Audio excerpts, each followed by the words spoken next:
Oke, assalamualaikum warahmatullahi wabarakatuh. Ketemu lagi dengan saya Kendu dan masih di channel yang sama juga, yaitu Ken Injeksi.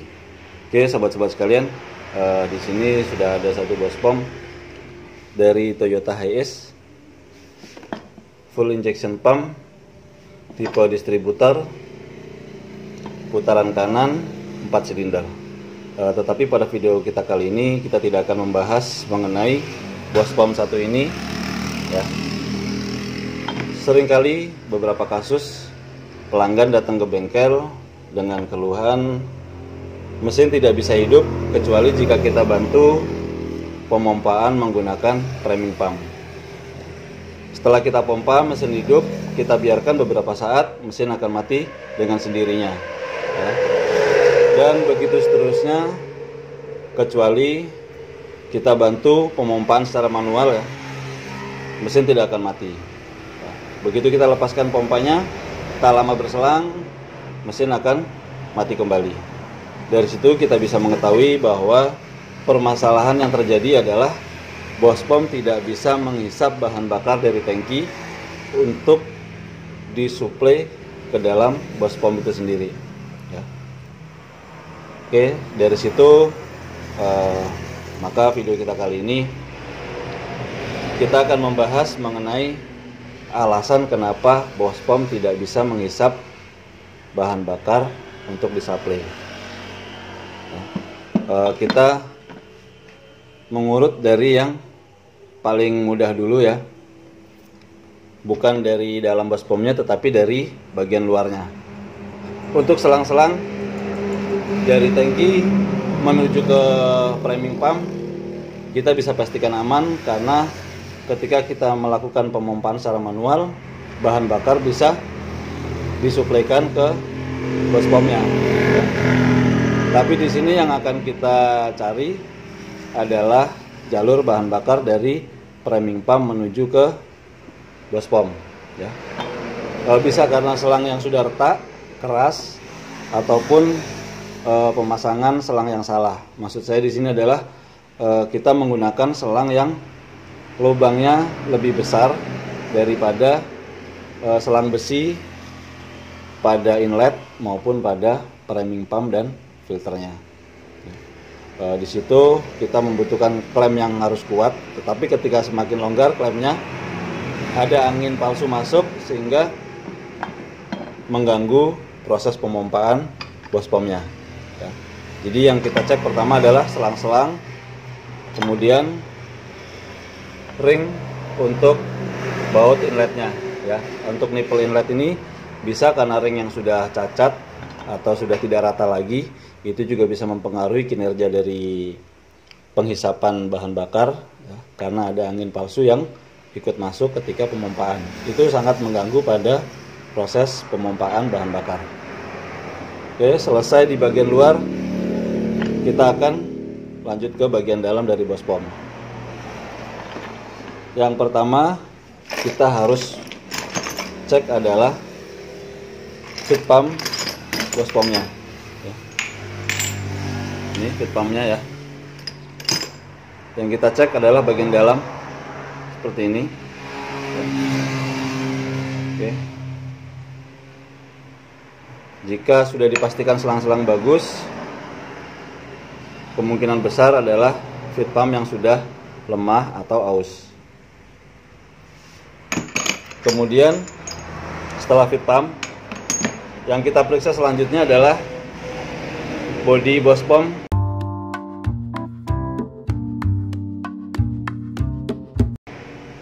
Di bagian dalam yang berhubungan langsung dengan feed pump, ya.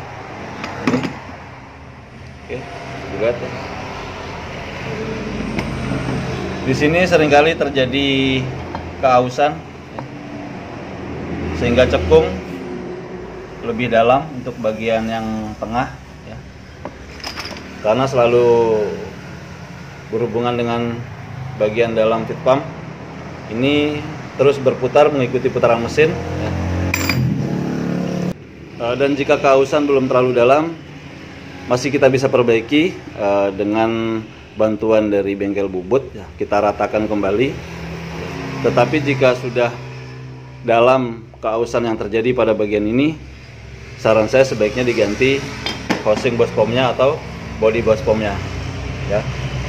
Dan sebagai pengetahuan,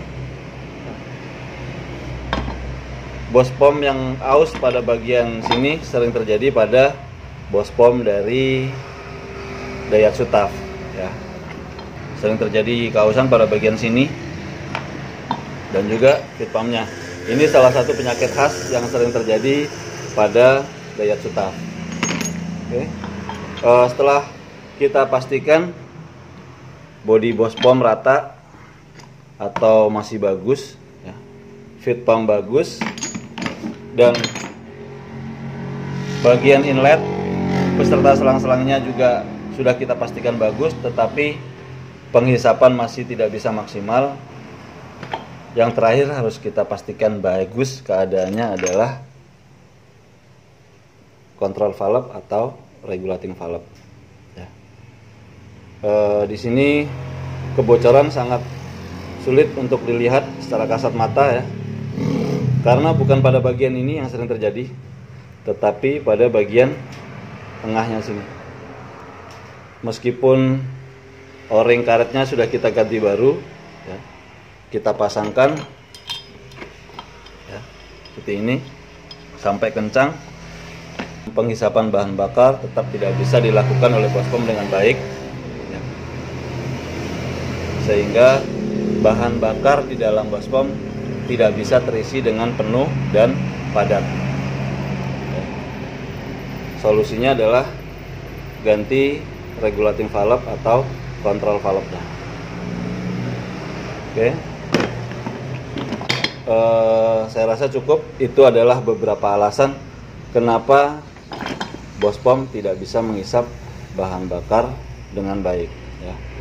Saya ulangi lagi, yang pertama adalah periksa bagian luar untuk saluran bahan bakar menuju bospom. Pertama adalah selangnya, kemudian ring pada baut atau nipple inlet bospom. Pastikan semua dalam keadaan bagus dan rata. Kemudian yang kedua adalah feed pump, karena ini adalah komponen yang bertugas untuk menghisap bahan bakar untuk disuplai ke dalam bospom. Kemudian